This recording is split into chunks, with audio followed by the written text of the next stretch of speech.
Bienvenidos a la cuarta clase de Informática 1. Dejamos atrás los sistemas de numeración. No vamos a volver a hablar de octal, hexadecimal y por supuesto la vida nos sonreirá y será mucho más feliz. Por eso cambiamos la portada y estamos viendo una placa microcontroladora llamada Arduino que seguramente muchos de ustedes conocen porque habrán hecho algunos cursos al respecto. Lo que sucede es que la mayoría de estos cursos no investigan a fondo cómo es que trabajan estas placas. Hoy lo vamos a ver acá en una divertida excursión al mundo de el álgebra de Boole. Boole, allá por el 1800 y algo, al no tener buenas series de Netflix y tampoco televisión, se le ocurrió diseñar el álgebra del mismo.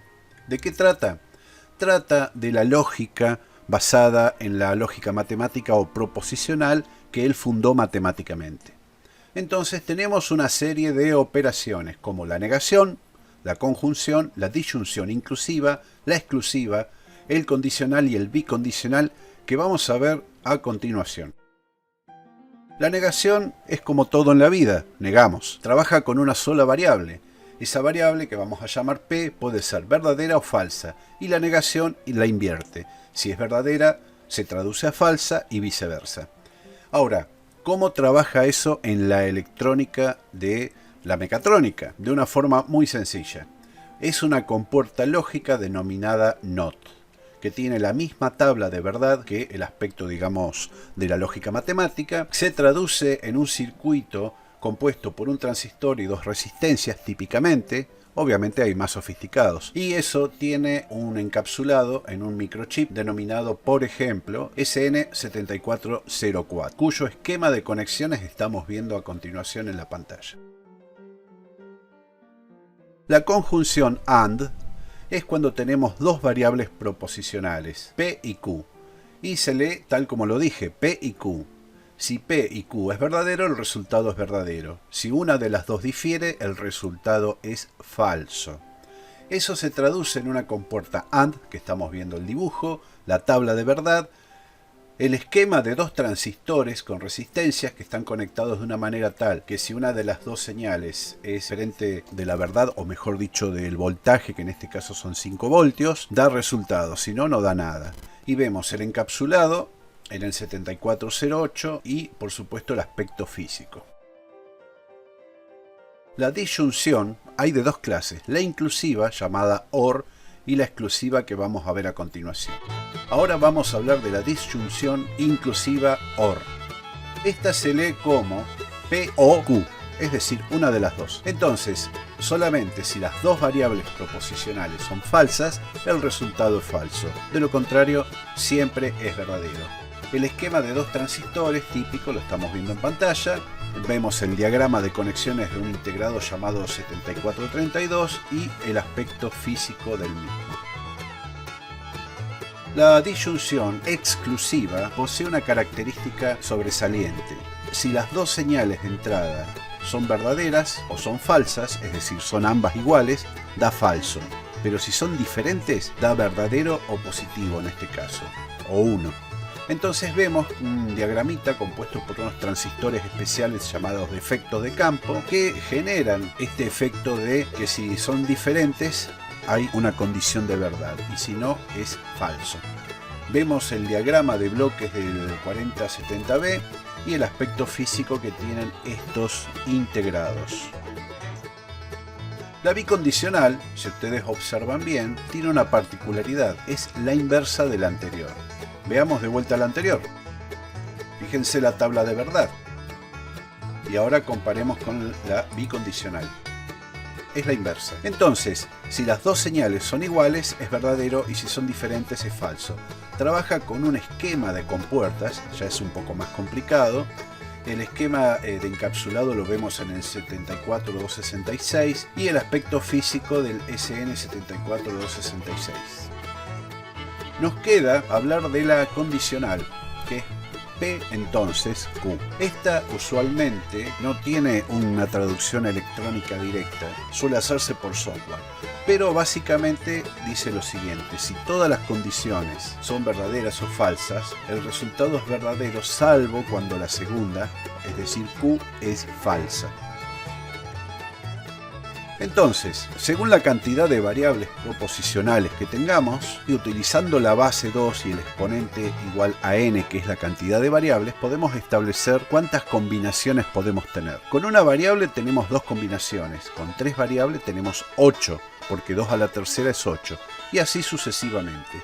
En los cuadros estamos viendo cómo es la combinatoria de estas señales de entrada y por supuesto vamos a deducir la salida según la operación que estemos realizando.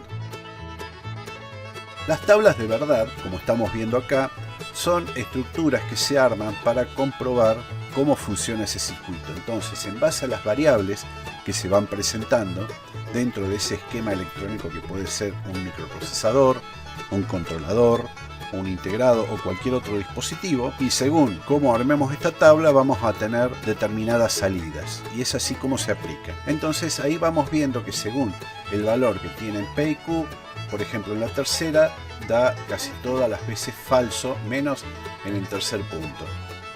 Es para tener en cuenta. De todas maneras, en la sección de matemáticas de la carrera van a tratar un poco sobre esto. Ahora, ¿para qué sirve todo esto? Y sirve porque dentro de los circuitos electrónicos lo que manejamos son señales 0 y 1. Usualmente se dice que el 0 es 0 voltios y el 1 son 5 voltios.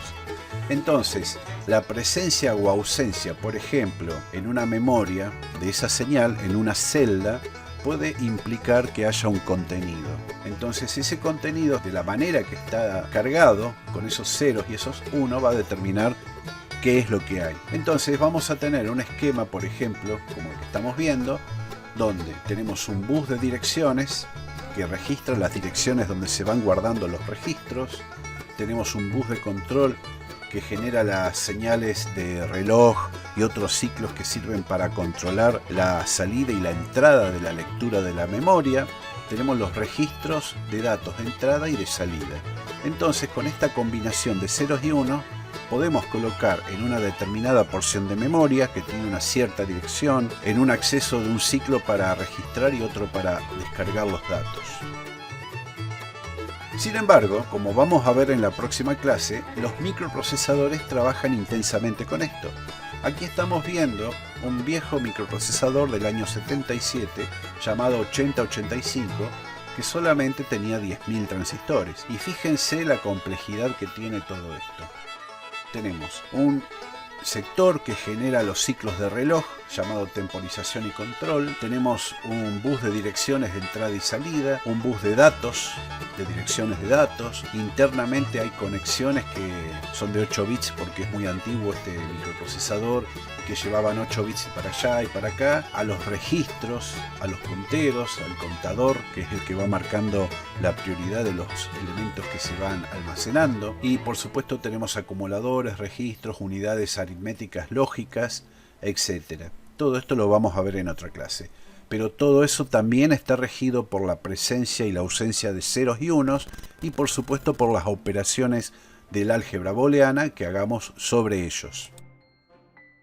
Simplemente por curiosidad les estoy mostrando un microprocesador de hace un par de años. Este tiene solamente 15.300 millones de transistores, ocupa 114 milímetros cuadrados, ahí lo están viendo en la uña del señor, y cada circuito tiene una proximidad de 5 nanómetros, es decir, una 5 millonésima de metro. Todo eso que ustedes están viendo son obviamente parte de los 15.300 millones de transistores y es altamente complejo. Se hace por técnicas que después vamos a conversar, pero todo eso trabaja en base a ceros y a unos y el álgebra de Boole. Esto ha sido todo. Lean la bibliografía, completen los cuestionarios, realicen las evaluaciones grupales también y cualquier cosa están consultando por el foro. Hasta la próxima.